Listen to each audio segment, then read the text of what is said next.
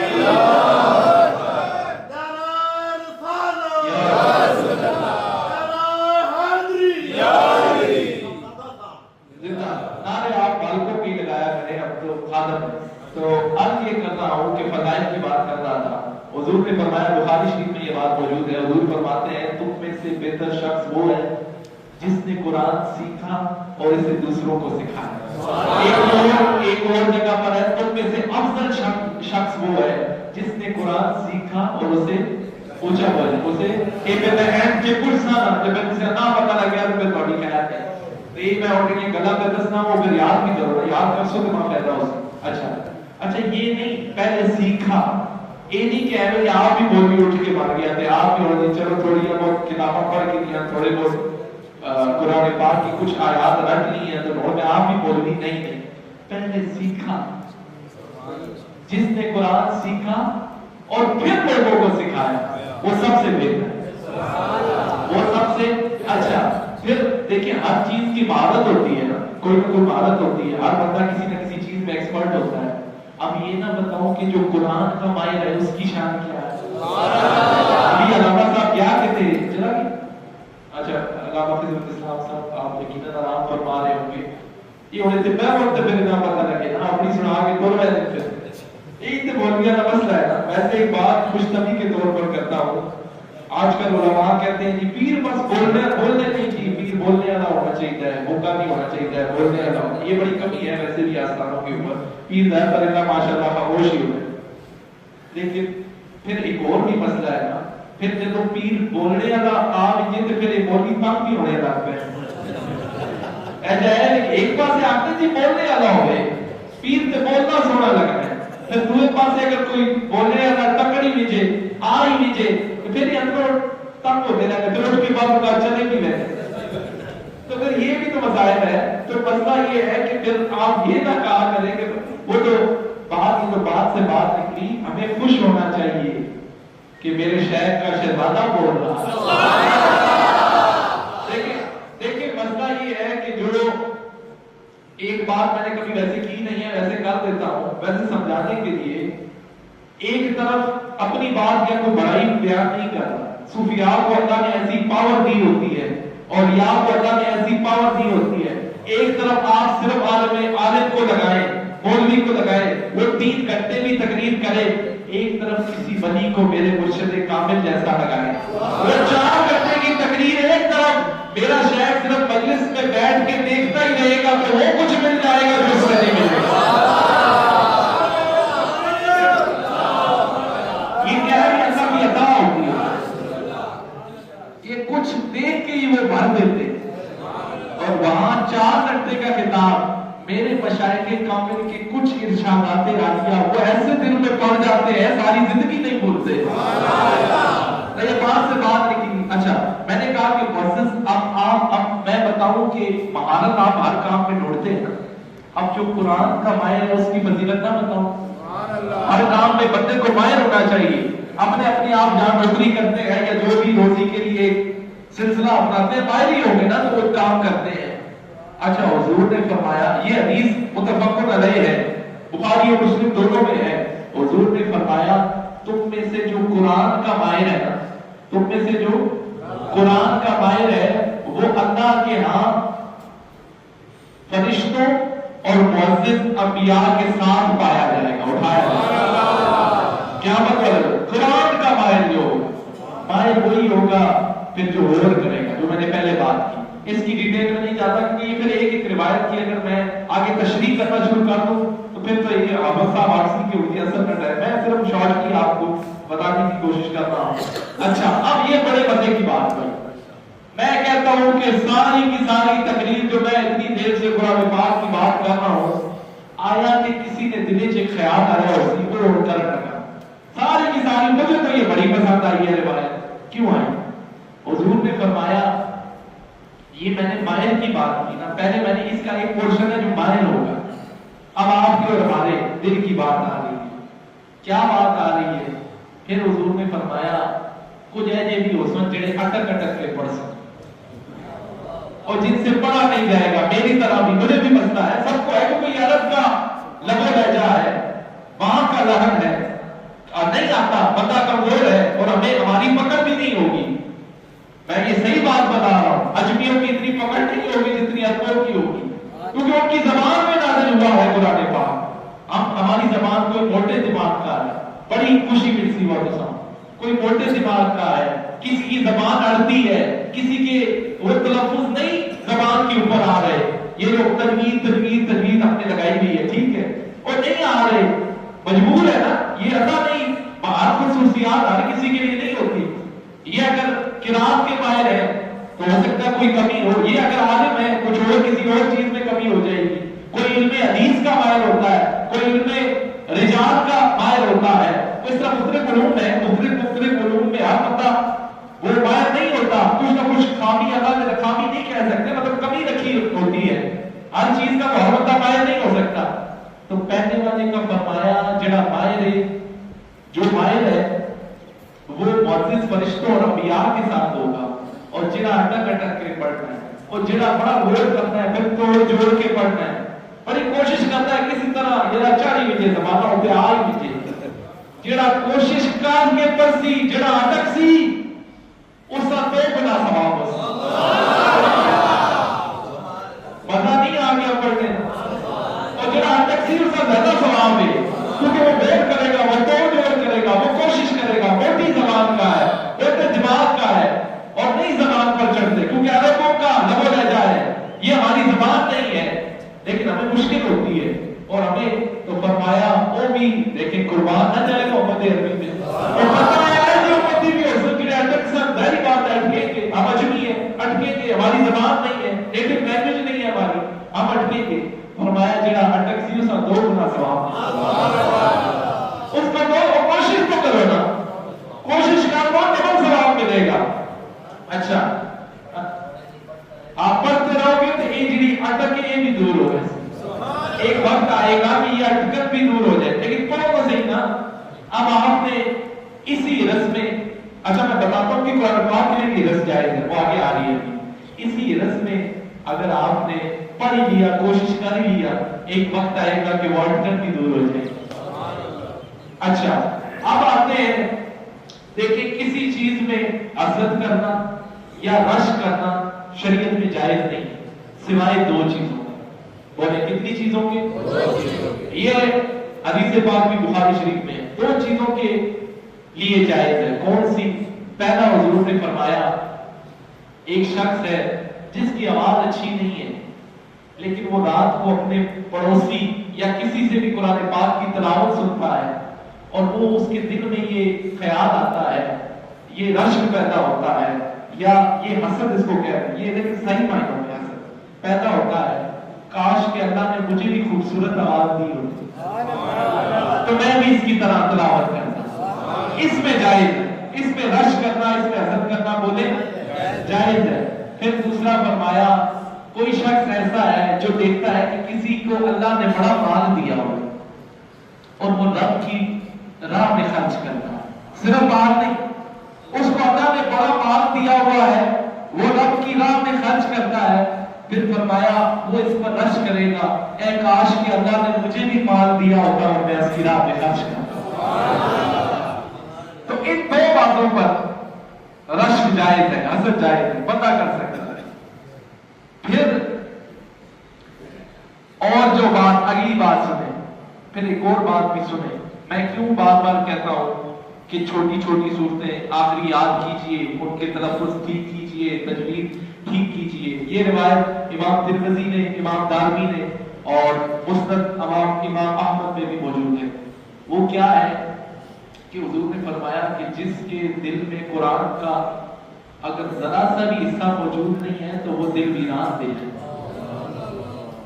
مطلب ایک صورت بھی نہیں ہے اور ذرا سا بھی کوئی حصہ نہیں ہے تو وہ دل آباد تو نہیں ہو سکتا، وہ ویران دل ہے، وہ ویران دل ہے۔ اور جس نے قرآن پاک کا ایک حرف بھی پڑھا اللہ اس سے ایک نیکی دے گا جو 10 نیکیوں کے برابر ہوگا۔ اور یہ الف لام میم حروف مقطعات، یہ الف الگ نیکی ہے، لام الگ نیکی ہے، میم الگ نیکی ہے۔ تو سوچئے کتنی نیکیاں ایک سورت جو پڑھ دے پھر جو پورا قرآن پاک پڑھ دے کتنی نیکیاں ملتی ہوں گی اس کو، کتنی نیکیاں۔ پھر یہ بھی بڑے مزے کی بات، اس کو بھی امام ترمذی نے روایت کیا ہے۔ آپ فرماتے ہیں جو شخص، رب فرماتا ہے جو شخص میرے ذکر میں اتنا مشغول ہو جائے، قرآن پاک کی تلاوت میں اتنا مشغول ہو جائے کہ اسے ہوش بھی نہ ہو، اور وہ اتنا مشغول ہے تو اگر وہ مجھ سے دعا کرنا بھول بھی گیا ہے، مجھ سے دعا کرنا قرآن پاک پڑھا بند کیا، دعا کیا کریں، قرآن پاک جب پڑھیں جو تھوڑا سا پڑھیں جیسے بھی پڑھیں اس کے بعد دعا لازمی کیا کریں۔ تو فرمایا اگر اس نے اتنا مشغول ہو گیا میرے ذکر میں تلاوت میں کہ مجھ سے دعا کرنا بھول گیا، وہ میرے میں اس کو اتنا کچھ عطا کروں گا کہ جو جنہوں نے دعا کی ہے ان سے بھی زیادہ اس کو عطا کروں گا۔ مطلب ایک شخص قرآن پاک پڑھ رہا ہے، اتنا مشغول ہو گیا ہے اور تلاوت کرتا رہتا ہے، اسے یاد نہیں رہتا کہ دعا کرنی تھی، تو فرمایا اس کو اتنا دوں گا جنہوں نے دعا مانگی ہے ان سے بھی زیادہ، جنہوں نے دعا مانگی ہے ان سے بھی زیادہ دوں گا۔ اور پھر دو ہی چیزیں اس کے علاوہ بھی کرے گی، شفاعت کو امت کے صالحین بھی کریں گے، انبیاء بھی کریں گے، شہداء بھی کریں گے۔ دو چیزیں جس کے لیے میں نے بات چھیڑی کہ قرآن بھی شفاعت کرے گا اور روزہ بھی شفاعت، یہ آپ کو دونوں فائدے ہو رہے ہیں۔ ویسے بھی پورے رمضان شریف قرآن کہا کرے گا اسے نیندیں آتی تھی اور میں اسے جگایا کرتا، ابھی رمضان شریف کی اپنی روٹین دیکھیں، اس نے نیند کو ترک کر کے مجھے پڑھا، اس نے رکھ نہیں دیا۔ روزہ کہے گا کہ حلال کردہ چیزیں اس کے سامنے آتی تھی دن بھر، لیکن یہ میری خاطر اپنے آپ کو کنٹرول میں رکھتا اور اس کو ہاتھ نہیں لگاتا، اپنے آپ کو روکے رکھتا تھا۔ تو قرآن بھی شفاعت کرے گا اور روزہ بھی شفاعت کرے گا۔ کیا ٹائم ہے؟ صرف یہ آخری ترجمے والی بات کر کے پھر اس کو کلوز کرتا ہوں۔ یہ کوشش کرتا ہوں کہ اس کو 15 منٹ کے اندر ہو جائے گا، چلے کر لیتے ہیں اس کو۔ تو یہ کل پھر نوا موضوع پکڑتا ہے، سبحان اللہ،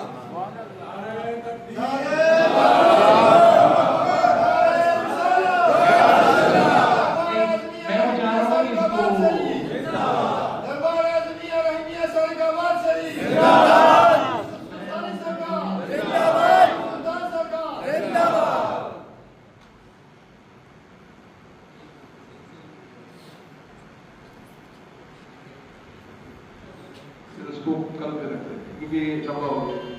ٹھیک ہے، اچھا جی،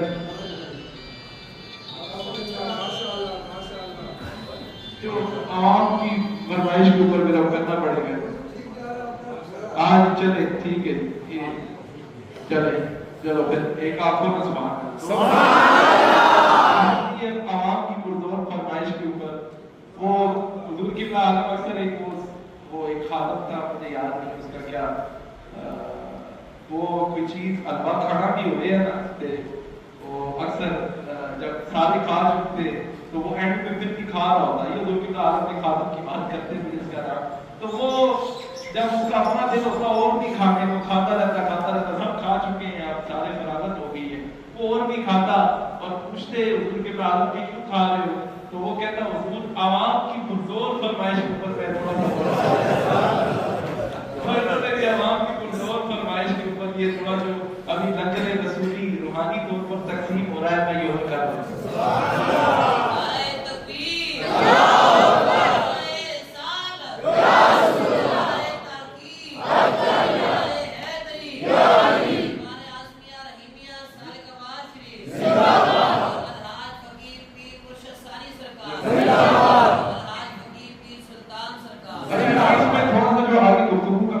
کیونکہ میں قرآن پاک پہ آ گیا، میں نے بتایا آپ کو بتائے، پہلے صرف کتاب کا بتایا، پھر باقی کتابوں میں اور قرآن پاک میں کیا فرق ہے وہ بتایا، پھر قرآن پاک کس طرح باقی کتابوں سے الگ ہے، حضور کا معجزہ ہے، مختلف انبیاء کو مختلف معجزات دیے گئے لیکن حضور کا معجزہ قرآن پاک ہے۔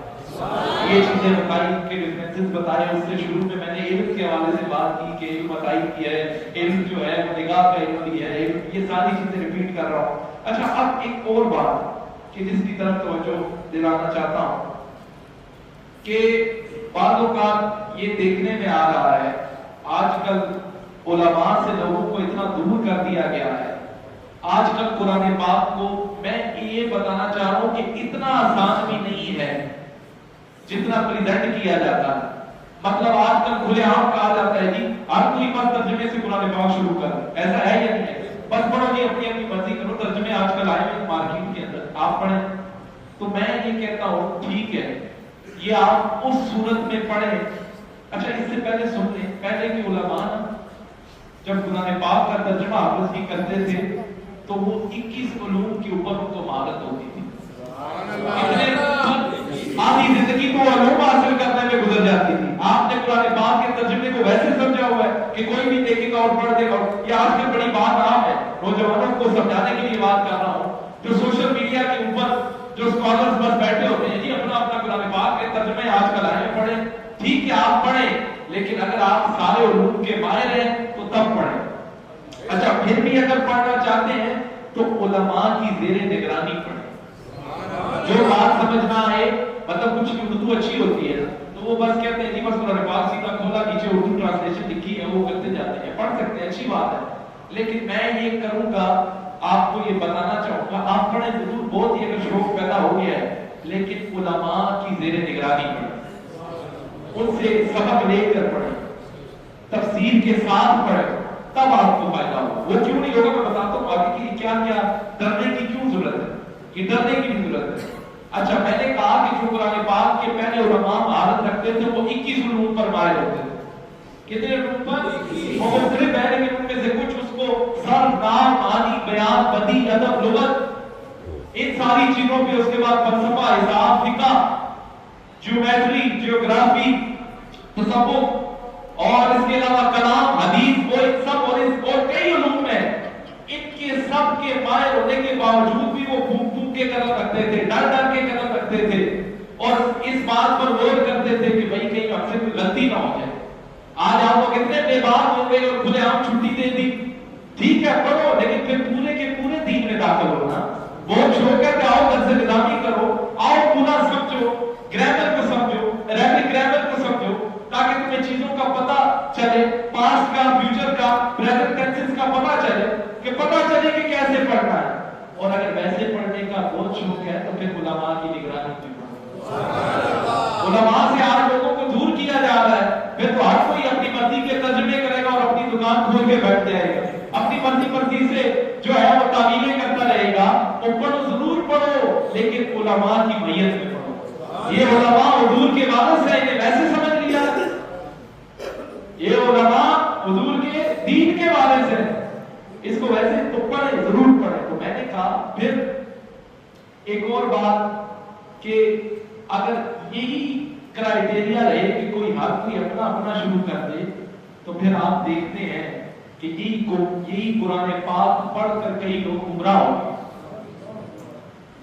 ایک جن کو ہدایت ملی ہے، ایک وہ ہے جو اسی قرآن پاک کو پڑھ کر گمراہ ہو گئے ہیں۔ حضور علیہ السلام نے ایسی گمراہوں کے بارے میں سنن ابی داؤد میں فرمایا، کیا فرمایا؟ ایسے دجالوں کے بارے میں فرمایا کہ وہ دجالوں کا گروہ ایک وقت آئے گا، ایسا آئے گا، وہ گمراہوں کا گروہ قرآن کے ذریعے لوگوں کو گمراہ کرے گا، اپنی طرف بلائے گا، اپنی طرف بلائے گا۔ داد اس کے پاس بھی کیا ہوگی؟ میں قرآن پیش کر رہا۔ دیکھیں آج اگر کوئی اپنے قادیانی بھی اپنے دین کو ثابت کرتے ہیں کہ قرآن کی آیت لے کے آتا ہے، آتا یا نہیں آتا؟ وہ کیا ہے کہ وہ غلط تعبیر، سورہ حج کی ایک آیت اٹھا کے لے آتے ہیں کہ اللہ تو قیامت تک فرشتوں اور رسولوں کو جو ہے وہ نبوت عطا کرتا رہے گا، اس کی غلط تعبیر کر کے اپنے اس جھوٹے کذاب کو ثابت کرنے میں لگے رہتے ہیں۔ تو یہ کون سے لوگ ہیں؟ یہ بھی قرآن ہی لے کے آ رہے ہیں۔ سمجھ آ رہی ہے آپ کو جو بات؟ یہی قرآن پڑھ کر بعض گمراہ ہو جاتے ہیں